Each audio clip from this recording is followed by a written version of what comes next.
তোমার আল্লাহকে বলো, যদি আল্লাহ যদি সঠিক হয় তাহলে যেন এইটার বাচ্চা ছাড়াই যেন দুধের ব্যবস্থা করে দেয়। সালেহ আলাইহিস সালাতু ওয়াস সালাম আল্লাহ তাআলার কাছে হাত উঠাইছেন, বলতেছে ও আল্লাহ তুমি বাচ্চা ছাড়াই এই উটনি থেকে দুধ বের করে দাও।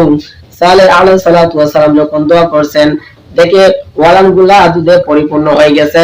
তারা এমন ভাবে দুধ দহন করতেছে, একদিন যদি দুধ দহন করতো পুরা এলাকার জন্য হয়ে যেত। সুবহানাল্লাহ। একদিন যদি দুধ দহন করতো পুরা এলাকায় সবাই তৃপ্তি সহকারে খাইতে পারতো। এই সালেহ আলাইহিস সালাতু ওয়াস সালাম এইগুলা মুআজিজা দেখাইছেন, কিন্তু তার এই যে উম্মতেরা, তার কওমের লোকেরা তার প্রতি ঈমান আনে নাই, কারণ সবার কপালে হেদায়েত নাই। আল্লাহ তাআলা যাকে হেদায়েত দেন, আল্লাহ রাসূল সাল্লাল্লাহু আলাইহি সাল্লামের আপন চাচা আবু তালেব, আবু লাহাব, তারা ঈমান আনে নাই। কেন ঈমান আনে নাই? কারণ তাদের কপালে হেদায়েত নাই। আল্লাহ রাসূল তো কম দাওয়াত দেয় নাই, ইসলামের দাওয়াত দেওয়ার পরেও তারা ঈমান আনে নাই। নিজের ভাতিজা নবী হওয়ার পরেও ঈমান আনতে পারে নাই। তার মতো কপাল পোড়া কেউ নাই। নবী পাইয়াও যে ঈমান আনলো না, কাল কিয়ামতের ময়দানে এইগুলা নিজের হাত নিজে চাবাইবে, নিজের হাত নিজে কামড়াইবে। আমরা যারা সাধারণত দেখবেন, যারা পরীক্ষা দিতে যায়, যখন প্রশ্নের উত্তর যখন লিখতে না পারে, এই কলমগুলা মাঝে মাঝে মুখে দিয়ে কলমগুলা আঙ্গুল মাথার মধ্যে চাবায়, দাঁত দিয়ে কামড়ায়। কেন কামড়ায়? তার প্রশ্ন আসতেছে না, একটু একটু কামড়ায়। এটা একটা অভ্যাস। আল্লাহ রাসূল সাল্লাল্লাহু আলাইহি সাল্লাম বলেন, এই বেঈমানেরা কাল কিয়ামতের ময়দানে আল্লাহ তাআলা যখন তাদেরকে জাহান্নামে দিবেন, তখন নিজের হাত নিজে কামড়াইবে আর বলবে, হায় আফসোস, কেন ঈমান আনতে পারলাম না, কেন ঈমান হারাইলাম। নবী পাওয়ার পরেও, নিজের আপন বাতিজা নবী হওয়ার পরেও কেন ঈমান আনতে পারলাম না, এইভাবে নিজের হাত নিজে চাবাইবে। এসালে পয়গম্বরের উম্মতেরা নবীর প্রতি ঈমান আনে নাই, এত মুজিজা দেখানোর পর ঈমান আনে নাই। আমার রাসূল সাল্লাল্লাহু আলাইহি ওয়াসাল্লাম, আল্লাহ রাসূল সাল্লাল্লাহু আলাইহি ওয়াসাল্লাম রজব মাসের প্রথম জুমার নামাজ আদায় করার লক্ষ্যে মসজিদে আসার বসার তৌফিক দিয়েছেন। সেজন্য মহান প্রভুর দরবারে আমরা কালিমাতুর শুকরিয়া আদায় করি, বলি আলহামদুলিল্লাহ। আল্লাহ পাক রব্বুল আলামিন আমাদেরকে এমন এক নবীর উম্মত বানাইছেন, এই নবীকে মানার জন্য আল্লাহ তাআলা বলেছেন। আল্লাহ তাআলা বলতেছেন, ওয়া মা নাহাকুম আনহু ফান্তাহু ওয়া মা আতাকুমুর রাসূলু ফাখুযু ওয়া মা নাহাকুম আনহু ফান্তাহু। আল্লাহ রাসূল সাল্লাল্লাহু আলাইহি সাল্লামকে উদ্দেশ্যে আল্লাহ তাআলা বলতেছেন, ওয়া মা আতাকুমুর রাসূলু ফাখুযু, মুহাম্মদ সাল্লাল্লাহু আলাইহি সাল্লাম তোমাদেরকে যা দেয় তা গ্রহণ করো। ওয়া মা নাহাকুম আনহু ফান্তাহু, এবং যা থেকে তোমাদেরকে বিরত রাখে, নিষেধ করে, এই কাজটা করো না। আল্লাহ রাসূল যা নির্দেশ দেন, যা করতে বলেন সেটা করা, আর যেটা নিষেধ করেন সেটা না করা, তাহলে আল্লাহ রাসূলকে মানা হলো। আল্লাহ রাসূলকে মানা মানে কি? আল্লাহকে মানা। আল্লাহ রাসূলকে মানে আল্লাহকে মানা। যেমন আপনাকে কেউ দাওয়াত দিছে, আপনি নিজে গেলেন না, আপনার সন্তানটা পাঠালেন, তার মানে কি? আপনি এর দাওয়াত হলো। হেলুকে কইতো না, এর হয়তো কেউ আইবে না, হ্যাঁ নিজে না আইলে কি হইব? তার সন্তানটা পাঠাইছে। এই জন্য যে আমি গেছি না বলে গেছি, এটা আমার যাওয়া হয়েছে। আল্লাহ রাসূল সাল্লাল্লাহু আলাইহি সাল্লামকে মানা, আল্লাহকে মানা হইতেছে, যেটা আল্লাহই নির্দেশ দিয়েছেন আল্লাহ। আল্লাহর কথা তো আমরা মানতেছি, রাসূলকে মানার কথা বলছেন, এই জন্য আমরা রাসূলকে মানতেছি। রাসূল যা আদেশ করেন সেটা গ্রহণ করতেছি, যা নিষেধ করেন তা থেকে বিরত থাকতেছি। এটা হয়েছে আল্লাহকে মানা। তা আল্লাহ রাসূল সাল্লাল্লাহু আলাইহি সাল্লাম যে আয়াত তেলাওয়াত করছি সূরা বনী ইসরাঈলের, যেটা একটা আশ্চর্যজনক ঘটনা, যা আল্লাহ তাআলা নবী রাসূলদের মাধ্যমে যেগুলা ঘটান সেটিকে বলা হয় মুআজিজা। আর কোন অন্য মানুষদের মাধ্যমে যেগুলা অলৌকিক ঘটনা ঘটান সেটিকে বলা হয় কারামত।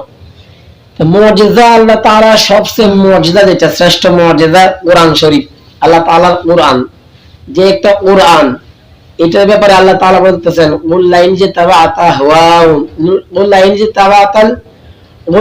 তাবাআতাল ইনসু ওয়াল জিন্নু উল্লাইন যে তাবাআতাল ইনসু ওয়াল জিন্নু আয়াতু বিমিসলি মা হাযাল কুরআন লা ইয়াতু বিমিসলিহি ওয়ালাউ কানা বা'দুহুম লিবা'দিন যাহিরা। আল্লাহ তাআলা বলতেছেন যে তোমরা যে মনে করছো কাফের মুশরিক আল্লাহ তাআলা রাসূলকে বলতো এইটা রাসূলের নিজে নিজে কোরআন বানাইয়া মানুষদেরকে বলতেছে এটা আল্লাহর কালাম, এটা রাসূলের রচনা, নিজে বানানো।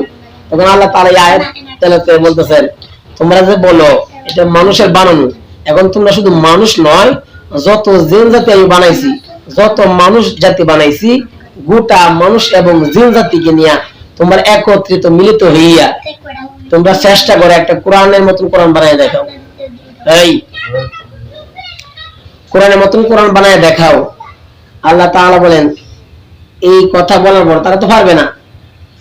তারপরে আল্লাহ তাআলা আবার বলতেছেন এটা নয়, বল ইন কুনতুম ফি রাইবিন মিম্মা নাযালনা, বল ইন কুনতুম ফি রাইবিন, আর তোমরা যদি সন্দেহ করো, বল ইন কুনতুম ফি রাইবিন যেটা মুহাম্মদ সাল্লাল্লাহু আলাইহি ওয়াসাল্লামের বানানো, মিম্মা নাযালনা আলা আবদিনা ফাতু বিসূরাতিন মিন মিসলি, তাহলে তোমরা সূরা মতন একটা সূরা বানায় দেখো। পুরো কোরআন শরীফ বানানোর দরকার নাই, তোমরা যদি সন্দেহ করতেছো তাহলে একটা বানায় দেখাও। আল্লাহ তাআলা আবার বলতেছেন এরা বানাতে তো পারবে না, কিয়ামত পর্যন্ত কেউ বানাতে পারবে না, বানাতে পারছে না এবং ভবিষ্যতেও কেউ বানাতে পারবে না কোরআনের মতন কোরআন। তাহলে আল্লাহ তাআলা চ্যালেঞ্জ ছুড়ে দিয়েছেন। আগে সূরা বাকারা প্রথমেই বলতেছেন যালিকাল কিতাবু লা রাইবা ফি, এটা এমন একটা কিতাব এটার ভিতরে কোনো সন্দেহের অবকাশ নাই। মানুষের যে বই রচনা করে, বই লেখে, এমন কোনো মানুষ বলতে পারবে না যে বইয়ের মধ্যে আমার ভুল নাই। তারা সতর্ককরণ করলে কেঁদে যে এই বিশেষ দ্রষ্টব্য যদি ছাপানোর মধ্যে যদি কোনো ত্রুটি থাকে আমাদেরকে জানাবেন, পরবর্তী ছাপানোর সময় আমরা সংশোধন করে দেব, এটা বলে দে। কিন্তু আল্লাহ তাআলা এই কোরআন চ্যালেঞ্জ ছুড়ে দিয়েছেন, বলতেছেন যালিকাল কিতাবু লা রাইবা ফি, এটা এমন একটা কিতাব এটার ভিতরে সন্দেহ তো নাই, সন্দেহের অবকাশ নাই, সন্দেহ করাই যাবে না, এটা কোনো ভুল নাই। আল্লাহ তাআলা চ্যালেঞ্জ করতেছেন এটার কোনো ভুল নাই। তো এটা একটা মুআজিজা, রাসূলদেরকে আল্লাহ তাআলা মুআজিজা দিবেন।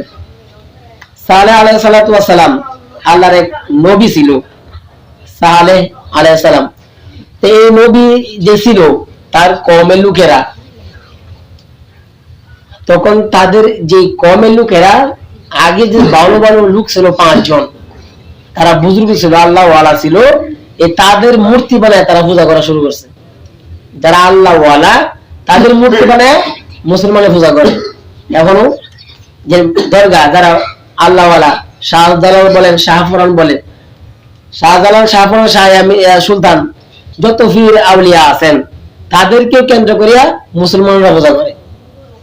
আর হিন্দুরা অন্যান্য ধর্মের লোকেরা তারা এরকম ভাবে সালেহ আলাইহিস সালাতু ওয়াস সালামের জামানাও এই মুশরিকগুলা তারা 5টা খোদা বানাইছে, যে খোদার নাম পবিত্র কোরআন শরীফে আছে, ওয়াদাউ ওয়ালা সুআ ওয়ালা ইয়াগুসা ওয়া ইয়াউকা ওয়া নাসরা, 5টা খোদা, ওয়াদাউ ওয়ালা সুআ ওয়ালা ইয়াগুস ওয়া ইয়াউক ওয়া নাসরা, এই 5টা খোদা, এই 5টা খোদা তারা এটার পূজা করে।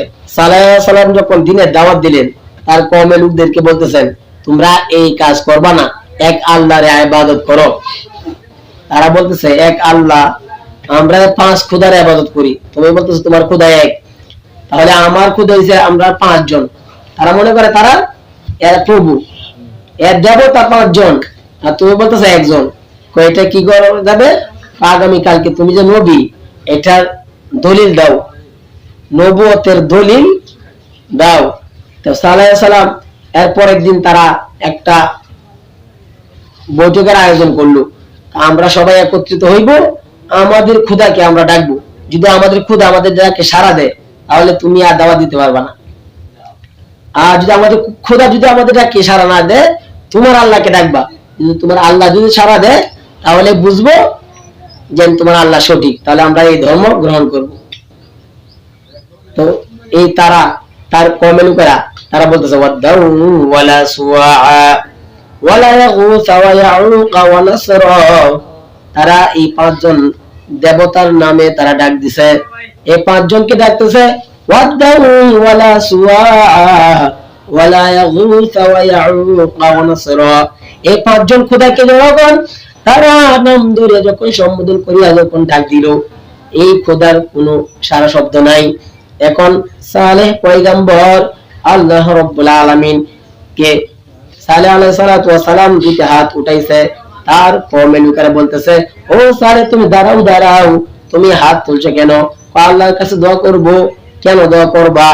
দোয়া করার কারণ হলো আল্লাহ তাআলাকে বলবো, তোমার মনের কথা বললে হবে না, কারণ তুমি এমন হইতে পারো তোমার সাথে আল্লাহর কোনো পরামর্শ আছে, অথবা তুমি কাউকে বলছো একটা কিছু দেখাইবে, এই জন্য তোমার মন মতো হবে না, আমরা যেটা বলবো এটা তোমাকে বলতে হবে, তোমার আল্লাহকে বলো। তোমার আল্লাহ যদি সঠিক হয়, ওই যে পাহাড় দেখা যায়, এই পাহাড়ের ভিতর থেকে একটা উটনি বের করার জন্য সালেহ আলাইহিস সালাতু ওয়াস সালাম যখন হাত উঠাইছেন, আল্লাহকে ডাক দিয়ে বলতেছে, ও আল্লাহ।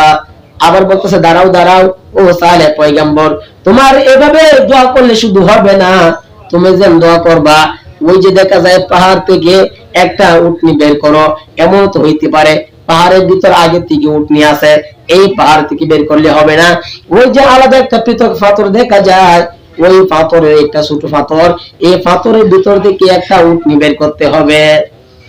সালেহ আলাইহিস সালাতু ওয়াস সালাম হাত উঠাই আল্লাহর কাছে বলতেছেন, ও আল্লাহ, ও আল্লাহ, তোমার প্রতি আমার কোনো অবিশ্বাস নাই, শুধু অবিশ্বাসীদের জন্য আমি তোমার কাছে হাত তুললাম। ও আল্লাহ, এই তাদের দেখানো পাথর থেকে তুমি একটা উটনি বের করে দেখাও। এই সালেহ পয়গম্বর যখন আল্লাহ তাআলার কাছে হাত উঠাইছেন, সকল লোক দেখে এই পাথরটা যদিও ছিল ছোট, আস্তে আস্তে একটা গর্ভবতী উটের মতন যেভাবে পেটটা বড় হয়ে যায়, পাথরের পেটটা এইভাবে বড় হইয়া ওটা ফাটিয়ে একটা উটনি বের হয়ে গেছে। সুবহানাল্লাহ। এই উটনি বের হওয়ার পর তার কওমদেরকে বলতেছেন, সালেহ আলাইহিস সালাতু ওয়াস সালাম বলতেছেন, এখন তোমরা ঈমান আনো, এখন ঈমান আনো। তার কওমের লোকেরা বলতেছেন, এখন ঈমান আনার সময় হয় নাই, আরো পরীক্ষা, আরো তোমাকে পরীক্ষা দিতে হবে, আরো দলিল দিতে হবে। সাধারণত নিয়ম হলো একটা উটনি বলেন আর বকরি বলেন, ওটা বাচ্চা জন্ম নেওয়ার পরে দুধ আসে, এটা তো বাচ্চাও নাই, তোমার আল্লাহকে বলো, যদি আল্লাহ যদি সঠিক হয় তাহলে যেন এইটা বাচ্চা ছাড়া যেন দুধের ব্যবস্থা করে দেয়। সালেহ আলাইহিস সালাতু ওয়াস সালাম আল্লাহ তাআলার কাছে হাত উঠাইছেন, বলতেছে, ও আল্লাহ, তুমি বাচ্চা ছাড়া এই উটনি থেকে দুধ বের করে দাও। সালেহ আলাইহিস সালাতু ওয়াস সালাম যখন দোয়া করছেন, দেখে ওয়ালানগুলা দুধে পরিপূর্ণ হয়ে গেছে, তারা এমন ভাবে দুধ দহন করতেছে, একদিন যদি দুধ দহন করতো পুরা এলাকার জন্য হয়ে যেত। সুবহানাল্লাহ। একদিন যদি দুধ দহন করতো পুরা এলাকায় সবাই তৃপ্তি সহকারে খাইতে পারতো। এই সালেহ আলাইহিস সালাতু ওয়াস সালাম এইগুলা মুজিজা দেখাইছেন, কিন্তু তার এই যে উম্মতেরা, তার কওমের লোকেরা তার প্রতি ঈমান আনে নাই, কারণ সবার কপালে হেদায়েত নাই। আল্লাহ তাআলা যাকে হেদায়েত দেন, আল্লাহ রাসূল সাল্লাল্লাহু আলাইহি সাল্লামের আপন চাচা আবু তালেব, আবু লাহাব, তারা ঈমান আনে নাই। কেন ঈমান আনে নাই? কারণ তাদের কপালে হেদায়েত নাই। আল্লাহ রাসূল তো কম দাওয়াত দেয় নাই, ইসলামের দাওয়াত দেওয়ার পরেও তারা ঈমান আনে নাই, নিজের ভাতিজা নবী হওয়ার পরেও ঈমান আনতে পারে নাই। তার মতো কপাল পোড়া কেউ নাই, নবী পাইয়াও যে ঈমান আনলো না, কাল কিয়ামতের ময়দানে এইগুলা নিজের হাত নিজে চাবাইবে, নিজের হাত নিজে কামড়াইবে। আমরা যারা সাধারণত দেখবেন, যারা পরীক্ষা দিতে যায়, যখন প্রশ্নের উত্তর যখন লিখতে না পারে, এই কলমগুলা মাঝে মাঝে মুখে দিয়ে কলমগুলা আঙ্গুল মাথার মধ্যে চাবায়, দাঁত দিয়ে কামড়ায়। কেন কামড়ায়? তার প্রশ্ন আসতেছে না, একটু একটু কামড়ায়, এটা একটা অভ্যাস। আল্লাহ রাসূল সাল্লাল্লাহু আলাইহি সাল্লাম বলেন, এই বেঈমানেরা কাল কিয়ামতের ময়দানে আল্লাহ তাআলা যখন তাদেরকে জাহান্নামে দিবেন, তখন নিজের হাত নিজে কামড়াইবে আর বলবে, হায় আফসোস, কেন ঈমান আনতে পারলাম না, কেন ঈমান হারাইলাম। নবী পাওয়ার পরেও, নিজের আপন ভাতিজা নবী হওয়ার পরেও কেন ঈমান আনতে পারলাম না, এইভাবে নিজের হাত নিজে ছাবাইবে। সালেহ পয়গম্বরের উম্মতেরা নবীর প্রতি ঈমান আনে নাই, এত মুজিজা দেখানোর পর ঈমান আনে নাই। আমার রাসূল সাল্লাল্লাহু আলাইহি ওয়াসাল্লাম, আল্লাহ রাসূল সাল্লাল্লাহু আলাইহি ওয়াসাল্লাম মক্কার মধ্যে, আল্লাহ রাসূল সাল্লাল্লাহু আলাইহি ওয়াসাল্লাম ফাতিমার বাড়িতে গেলেন, গিয়া দেখেন হাসান এবং হুসাইন কান্না করতেছে ক্ষুধার তাড়নায়। বলতেছেন, ও নানা, আমরা 2 দিন ধরে অনাহারি আছি, আমরা না খাই আছি। ফাতিমা রাদিয়াল্লাহু তাআলা আনহা বলতেছেন, ও পয়গম্বর, আল্লাহ তাআলা কি নবীর বংশকে না খাওয়ায় মারবে? ও ফাতেমা তুমি এটা বলো কেন? আমরা আজকে 3-2 দিন পর্যন্ত আমরা আমাদের পাতিলের মধ্যে আগুন ধরাই না। আল্লাহ রাসূল বলেন তুমি কি মনে করছো তোমার ঘরে আগুন ধরাও না? আমি আজকে 3 দিন পর্যন্ত আমার পেটেও খানা নাই। তুমি কি মনে করছো আমি না খাইয়া ঘুরতেছি? কারণ আল্লাহ রাসূল সাল্লাল্লাহু আলাইহি ওয়াসাল্লাম আমাদের সাধারণত যাদের মেয়ে আছে, মেয়ে যদি দুইটা মনে করেন দুইটা মেয়ে দুই জায়গায় বিয়ে হয়েছে, একটা মেয়ের অবস্থান ভালো, তাদের আর্থিক অবস্থা ভালো, আর একটা একদিন আনলে একদিন উপাস থাকে, তাহলে কি আমরা যারা সাধারণ মানুষ আছি তারা কি যারা উপাস থাকে এবারে যাই এবারে যাই না, যে খানা আছে ভালো অটল খানা আছে সব মুরগি পোলাও গোস্ত পোলাও খাওয়া ওইখানে বেশি যাই। এই মেয়ে আর্থিক অবস্থা ভালো আর ওই মেয়ে একবার খায় আরেকবার উপবাস থাকে। আল্লাহ রাসূল সাল্লাল্লাহু আলাইহি ওয়াসাল্লাম আল্লাহ রাসূলের মেয়ে কুলসুমকে বিয়ে দিয়েছেন উসমান রাদিয়াল্লাহু তাআলা আনহু করে। উসমান রাদিয়াল্লাহু ছিলেন উসমান গনি, আরবের মধ্যে সবচেয়ে ধনী ব্যক্তি ছিল উসমান, কিন্তু আল্লাহ রাসূল উসমানের বাড়িতে যায় নাই, কুলসুমের বাড়িতে যায় নাই, যে ফাতেমার ঘরে খানা নাই এখানে গিয়ে বসে পড়ে থাকে। আল্লাহ রাসূল খুব তরবারি এখানে পড়ে থাকেন। আল্লাহ রাসূল সাল্লাল্লাহু আলাইহি ওয়াসাল্লাম বলেন ও ফাতেমা আমি দেখি কাজের তালাশ পাই কিনা। এই মক্কার পাশে একটা গ্রামে আল্লাহ রাসূল গিয়ে প্রবেশ করলেন, গিয়ে বলতেছেন গিয়ে দেখে এক ইহুদি শিবনের মায়ের দিচ্ছে এটা এক ইহুদি আল্লাহ রাসূল সাল্লাল্লাহু আলাইহি ওয়াসাল্লাম এই ইহুদিকে দেখে নিজের জমিনের মধ্যে পানি দেয়। এখন তো মেশিনে আমাদের দেশে এখন মেশিন ব্যবস্থা আছে, আরো যেহেতু বিদ্যুৎ আছে এখন মোটরের ব্যবস্থা আছে, কারেন্টের মাধ্যমে পানি রিচার্জ কাজ করা যায়, কিন্তু আগে এরকম ভাবে না, এই বালতি দিয়া কুয়া থেকে পানি উঠাই জমি ঢেলাইতো। তো ওই লোকটা দেখতেছে খেজুরের বাগানের মধ্যে পানি দিতেছে। আল্লাহ রাসূল সাল্লাল্লাহু আলাইহি ওয়াসাল্লাম বলেন ও ইহুদি ভাই আমাকে একটা কাজের সন্ধান দিতে পারবেন কিনা? আল্লাহ রাসূল সাল্লাল্লাহু আলাইহি ওয়াসাল্লাম যখন এই কথা বলছেন ইহুদি বলতেছেন আমার কাছে কোনো কাজ নাই। আল্লাহ রাসূল বারবার বলতেছেন পেরাপিরি করে বলতেছেন ও দেখো না একটা কাজ দেওয়া যায় কিনা, আমি আজকে 3 দিন ধরে উপবাস, কোনো কাজ দেওয়া যায় কিনা। এই লোকটা বলতেছেন তুমি কাজ পারবে কিনা? হ্যাঁ পারবো, কিন্তু ইহুদি আল্লাহ রাসূলকে চিনে নাই। আল্লাহ রাসূল সাল্লাল্লাহু আলাইহি ওয়াসাল্লাম এই বালতি দিয়া পানি উঠাবে, কুয়া থেকে পানি উঠায় জমিনে দিবে, এক বালতির বিনিময় 3টা খেজুর পাবে, 3টা খেজুর। আল্লাহ রাসূল যেহেতু ক্ষুধার্ত 3 বালতি পানি উঠানোর পর আল্লাহ রাসূল এই 9টা খেজুর নিজে খাইয়া নিজের পেটটা একটু ঠান্ডা করলেন। তারপরে 7 বালতি 8 বালতি পানি যখন উঠাইবেন এই বালতির রশি সিরিয়া কুয়ার ভিতরে পড়ে যায়। এই ইহুদি বলতেছে ধমকাইতেছে আর বলতেছে আমি তো আগে বলছিলাম তুমি পানি উঠাইতে পারবা না, এখন যে বালতি বানাইছো রাগারাগি করিয়া ওই লোকটা আল্লাহ রাসূল সাল্লাল্লাহু আলাইহি সাল্লামের এই বরকতে গালের মধ্যে তার হাত লাগায় দিয়েছে, থাপ্পড় মারছে। আল্লাহ রাসূল সাল্লাল্লাহু আলাইহি সাল্লাম থেকে পানি ছাড়ি দিয়া তার দেওয়া ইহুদি দেওয়ার এই 8 বালতি পানি উঠানোর পর 8-3-8-24 এই 24টা খেজুর নিয়া হযরত হাসান এবং হুসাইনকে খাওয়াইতেছে। এই ইহুদি যখন তাকে থাপ্পড় দিছে আল্লাহ রাসূল চলে গেছেন, কিন্তু ইহুদি আল্লাহ রাসূলকে চিনে নাই।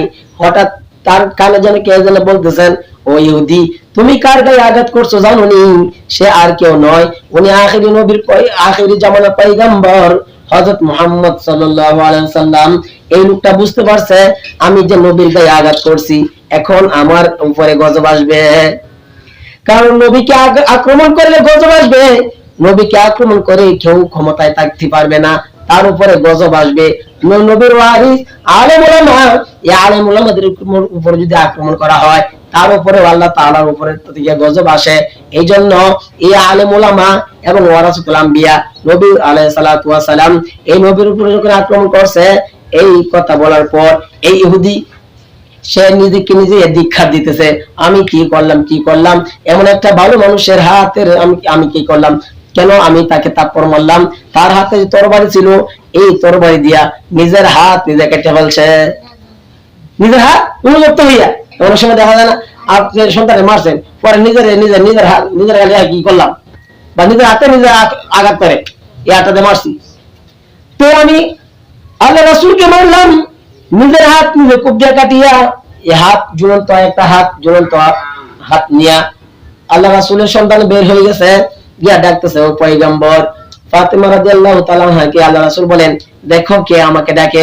ফাতেমা দরজা ফাঁক দিয়ে দেখে এক লোক হাত একটা রক্ত পড়তেছে, একটা হাত তার হাতের মধ্যে ঝুলানো, বলতেছে এই অবস্থা আল্লাহ রাসূল দেখে চিনে ফেলছেন। ও ইহুদি ভাই, এখন কি আমার আরো কোন পাওনা আছে কিনা? আপনি তো যেহেতু বালতি ফালছিলাম, আপনি আমাকে থাপ্পড় দিবেন, আরো কোনো পাওনা আছে কিনা? আরো কোনো আপনি আমার কাছে কিছু পাওনা আছে কিনা? ওই লোকটা বলতেছে, ও পয়গম্বর, আমি অনুতপ্ত। আপনি যদি আখিরি নবী হন, আল্লাহ তাআলা যদি আপনি নবুয়তি দান করে থাকেন, তাহলে আমার এই বিশ্বাস, আপনি আমার এই হাতটা ভালো করে দেন। হাত যে কাটতে আনছি, এটা ভালো করে দেন, তাহলে আমি ঈমান আনবো। আপনাকে আমি আক্রমণ করছি, এই জন্য আমি নিজের হাত নিজে কাটতে ফেলাইছি। আল্লাহ রাসূল সাল্লাল্লাহু আলাইহি ওয়াসাল্লাম নিজের আঙ্গুল মোবারক মুখের ভিতরে দিয়া থুতু লালা আনছে, মুখের থেকে লালা।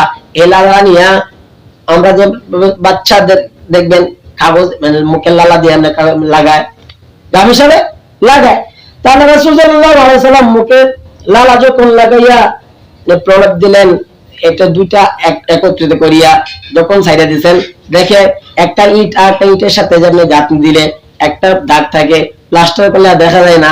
আল্লাহ রাসূল সাল্লাল্লাহু আলাইহি ওয়াসাল্লাম যখন মুখে লালা দিয়া দুইটা হাত লাগাই দিবেন, তখন একটা নবজাতক বাচ্চার যেমন অঙ্গের মধ্যে কোনো স্পট থাকে না, আল্লাহ রাসূল যখন লালা লাগাই দিবেন, তার হাতের মধ্যে যে কাটা আছে কোনো স্পট এতে নাই। আল্লাহ তাআলা এই মুজিজা আল্লাহ রাসূল দেখাইছেন, আল্লাহ তাআলা মুজিজা দেখাইছেন। এই মুজিজা এই রজব মাসে আল্লাহ তাআলা এই যে আয়াত তেলাওয়াত করেছে, আল্লাহ তাআলা বলতেছেন, সুবহানাল্লাযী আসরা বিআবদিহি লাইলাম মিনাল মাসজিদিল হারাম ইলাল মাসজিদিল আকসা। আল্লাহ তাআলা বলেন, মহামানিত আল্লাহর তাআলার প্রশংসা।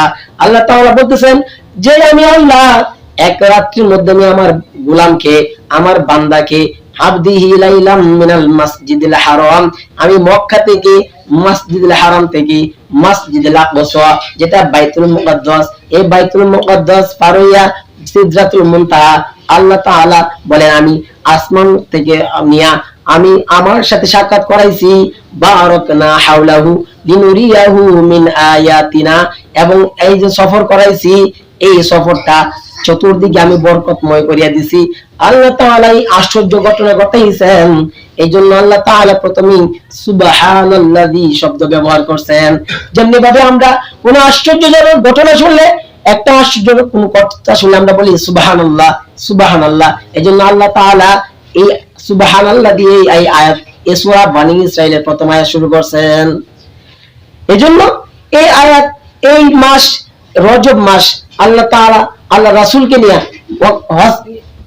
মেরাজ করাইছেন। এই মেরাজ করাইছেন কেন? আল্লাহ রাসূল সাল্লাল্লাহু আলাইহি সাল্লামের আপন চাচা দুনিয়া থেকে বিদায় নিয়েছেন, আর তখন আল্লাহ রাসূলের বিবি ছিল একজন, হযরত খাদিজাতুল কুবরা রাদিয়াল্লাহু তাআলা। এই খাদিজাও এক বছর পর উনিও দুনিয়া থেকে বিদায় নিয়েছেন। তাই আল্লাহ রাসূলের এখন একবারে হাতে নেই। আল্লাহ রাসূল যে একটা শক্তি ছিল, এই শক্তি নাই। যেহেতু এক চাচা ছিল আগে সাপোর্ট, যদিও দিন গ্রহণ করে নাই, কিন্তু চাচা বাতিজাকে সাপোর্ট করতো, বলছে যদিও আমি বাতিজার দিন গ্রহণ করি নাই, কিন্তু বাতিজাকে কেউ আক্রমণ করবো আমি বসে থাকবো, বাতিজাকে কেউ আক্রমণ করে থাকতে পারবো না, যদিও আমি দিন গ্রহণ করি নাই, আমি থাকতে বাতিজার গায়ে একটা ফুলের টুকা দিতে পারবো না। তা আল্লাহ রাসূলের চাচা চলে গেছেন, আল্লাহ রাসূলের যে অর্থ দিয়ে সাপোর্ট করতো বিবি খাদিজাও দুনিয়া থেকে চলে গেছেন। আল্লাহ রাসূল কান্না করতেছেন, আল্লাহ তাআলা তখন এই জিবরাইলকে পাঠাইয়া মেরাজ করাইছেন। এই মেরাজ করাইছেন, আল্লাহ রাসূল সাল্লাল্লাহু আলাইহি সাল্লাম এই দিনের জন্য কষ্ট করেছেন। এই কষ্ট হযরত আয়েশা রাদিয়াল্লাহু তাআলা আনহা একদিন আল্লাহ রাসূলের শরীর মোবারক দেখতেছেন, সারা শরীরের মধ্যে এমনি ছিদ্র ছিদ্র চিহ্ন। আমরা যদি যারা মুরব্বী ছিল, যাদের আগে বসন্ত একটা রোগ ছিল, ছিদ্র ছিদ্র মুখের মধ্যে সারা শরীরের মধ্যে এরকম দাগ আছে। এখন ক্রিম বেরিয়েছে, প্রসাধনী বেরিয়েছে, মাখলে দূর হয়ে যায় দাগ, কিন্তু আগে যারা মুরব্বীরা দেখবেন, অনেক মুরব্বী আগে যারা আছে বসন্ত হয়েছিল, এখন দাগ রয়েছে বিন বিন শরীরের মধ্যে, ছিদ্র ছিদ্র একটু একটু রয়েছে। তাহলে রাসূল সাল্লাল্লাহু আলাইহি সাল্লামের সারা শরীরে এরকম ছিদ্র ছিদ্র। তা আম্মা জান আয়েশা সিদ্দিকা রাদিয়াল্লাহু তাআলা বলতেছে, পয়গম্বর আপনার কি ছোটবেলা কোনো বসন্ত হয়েছিল কিনা? বসন্ত হয়েছে কিনা? আল্লাহ রাসূল বলতেছেন, ও আয়েশা তুমি কি জানো না আমি আখির নবী জামানার পয়গম্বর আল্লাহ তাআলা আমার উপরে বসন্ত হবে দূরের কথা, মশা মাছি বসাও আমার উপরে হারাম। আমার উপরে মশা মাছি বসে না, তাদেরকে নিষেধ করা হয়েছে। আমার উপরে বসন্ত হয় নাই, আমার শরীরে কোনো বসন্ত হয় নাই, তাহলে দাগ কিসের? বলতেছো আয়েশা এটা হলো তাইফের ময়দানে, আমার তাইফের ময়দানে এই দিন কায়েম করার জন্য, এই দিনের দাওয়ার জন্য কাফেররা আমার উপরে আক্রমণ করছে, ধারালো পাথর দিয়ে আমার উপরে অত্যাচার করছে। এই পাথরের শরীরের মধ্যে আমার বিচ্ছে, এই পাথরের এই আঘাতের চিহ্ন এখনো আমার দাগ রয়েছে। এই পাথরের দাগ, আমাকে ভাবছো তুমি এগুলা বসন্ত হয়েছে? পাথরের আক্রমণ। তো এই মাসটা আল্লাহ তাআলা আল্লাহ রাসূল সাল্লাল্লাহু আলাইহি সাল্লাম একটা দোয়া করছেন, আল্লাহুম্মা বারিক লানা ফি রাজাব ওয়া শাবান ওয়া বাল্লিগনা রমাদান। আল্লাহ রাসূল সাল্লাল্লাহু আলাইহি সাল্লাম দোয়া করতেন, আল্লাহুম্মা বারিক লানা ফি রাজাব ওয়া শাবান, ও আল্লাহ আমাকে যেহেতু তুমি রজব মাস পর্যন্ত হায়াত দিয়ে পৌঁছাইছো, এখন তুমি আরো 2টা মাস আমাকে হায়াত দাও, রজব ও শাবান ও বাল্লিগনা রমাদান। রজব মাস এবং শাবান মাস, এই 2টা মাসের বরকত আমাকে দাও, এবং বাল্লিগনা রমাদান আমাকে রমজান পর্যন্ত পৌঁছায়া দাও। তাহলে আল্লাহ রাসূল সাল্লাল্লাহু আলাইহি সাল্লাম হায়াত চাইছেন। এখন যদি কেউ বলে হায়াত, আল্লাহ তাআলা মৃত্যু দিবেন, মৃত্যু হইলে যারা মুমিন তারাই জান্নাতে প্রবেশ করবে, তাহলে আল্লাহর কাছে হায়াত চাইবো কেন? এখানে হায়াত আল্লাহ রাসূল চাইছেন, কেন চাইছেন? নেক কাজ করার জন্য হায়াত চাওয়া যায় আছে। আপনি নেক কাজ করবেন, হায়াত চাইতে পারেন, ও আল্লাহ আমাকে তুমি হজ না করে মৃত্যু দিও না, এটা নেক কাজ বলতেছেন না?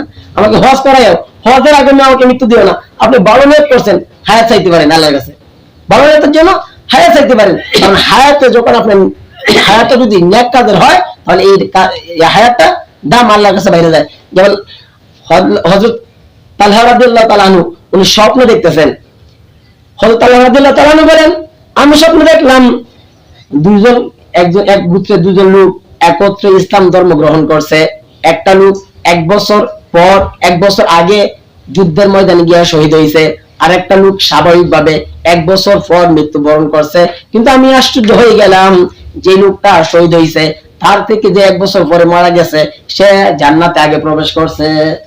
আল্লাহ রাসূল সাল্লাল্লাহু আলাইহি ওয়াসাল্লামকে বলতেছেন, পয়গম্বর আমি একটা স্বপ্ন দেখলাম, কিন্তু স্বপ্নটা দেখে আমি আশ্চর্য হয়ে গেলাম। দুজনে একসাথে ইসলাম ধর্ম গ্রহণ করছে, একজন শহীদ হয়েছে আল্লাহর রাস্তায় 1 বছর আগে, আরেকজন স্বাভাবিকভাবে তার বাড়িতে মরছে। কিন্তু শহীদ ব্যক্তি জান্নাতে আগে প্রবেশ করে নাই, যে 1 বছর পরে মরছে সে প্রবেশ করছে। আল্লাহ রাসূল সাল্লাল্লাহু আলাইহি ওয়াসাল্লাম, তুমি এটা আশ্চর্য হওয়ার কি আছে? তুমি কি দেখো না 1 বছর সে যে ফরজ নামাজগুলো আদায় করছে, 1 বছর সে ইবাদত করছে, 1 বছরের রোজা 30টা রোজা সে 20 রাখছে, এই জন্য তার এই 1 বছরের আমল তার আমল থেকে কত ডিফারেন্স করে দিছে। তাহলে হায়াত যদি নেক কাজে হয় তাহলে বেশি হইলে সমস্যা নেই, আর যদি বদামল হয় তাহলে হায়াত দিয়ে কোনো লাভ নেই। এই জন্য আল্লাহ রাসূল সাল্লাল্লাহু আলাইহি ওয়াসাল্লাম বলেন, কোন জামানায় যে ঈমান রাখতে গিয়ে যদি আপনার সন্দেহ হয় যে এই জামানার মধ্যে আমার ঈমান রাখা অসম্ভব, তখন আল্লাহ চাইতে পারেন, আল্লাহ এই গুনাহ জিন্দেগির মধ্যে এই যুগের মধ্যে আমি যদি বাচ্চা থাকি তাহলে আমার ঈমান নিয়ে থাকাটা মুশকিল হয়ে যাবে, তুমি আমার আগেই আমাকে ঈমানের সহিত কবুল করে নাও, এই গুনার জামানা আসার আগে আমাকে ঈমানের সহিত কবুল করে নাও, তখন আল্লাহ চাইতে পারেন। এই জন্য আমরা এই দোয়াটা প্রত্যেক ওয়াক্তে, আল্লাহ রাসূল শুধু এর চাঁদ উঠছে পড়ছে এরকম নয়, 2টা মাস পড়ছেন, রজব মাস এবং শাবান মাস, প্রত্যেক ফরজ নামাজের পর আল্লাহুম্মা বারিক লানা ফি রাজাব ওয়া শাবান ওয়া বাল্লিগনা রমাদান, এই দোয়াটা আমরা সকলেই পড়বো। তাহলে আল্লাহ তাআলা রাসূল যেহেতু পড়ছেন আমরাও পড়বো, তাহলে আল্লাহ তাআলা রমজান পর্যন্ত আমাদেরকে হায়াত দিয়ে পৌঁছাইবেন। কারণ আমরা হায়াত চাইতেছি, এই 2 মাসের হায়াত আমাকে রজব এবং শাবান বরকত দাও, হায়াতের মধ্যে বরকত দাও, ওয়া বাল্লিগনা রমাদান রমজান পর্যন্ত পৌঁছায় দাও, যেন এই নেক কাজগুলো করতে পারি। আমি যদি এই দোয়াটা করি তাহলে রমজানের আগে, তাহলে আল্লাহ তাআলা আমাকে গ্যাসের সমস্যা দিবে না, যে গ্যাসের লেগে আমি গ্যাসে ফেটে অসুখ, ফেটে ব্যথা, গ্যাসের সমস্যার জন্য রোজা রাখতে পারি না। কারণ আগে তো তুমি আল্লাহর কাছে চাও নাই, তো এই জন্য তুমি রোজা রাখতে পারো না। এই জন্য এই 2টা মাস আল্লাহর কাছে চাই দেখেন, প্রত্যেক বছর রোজা রাখতে পারছে না, গ্যাসের সমস্যা, ফেটের সমস্যা, এখন এই দোয়াটা 2টা মাস পড়ে দেখেন, রোজা রাখবেন, আল্লাহ তাআলা আপনাকে আসান করে দিবেন, রাখা শুরুতে সহজ করে দিবেন। এই জন্য যে কথাগুলো বললাম শুনলাম, প্রত্যেকে আমল করার তৌফিক দান করুন, আমিন। বলবেন নাকি?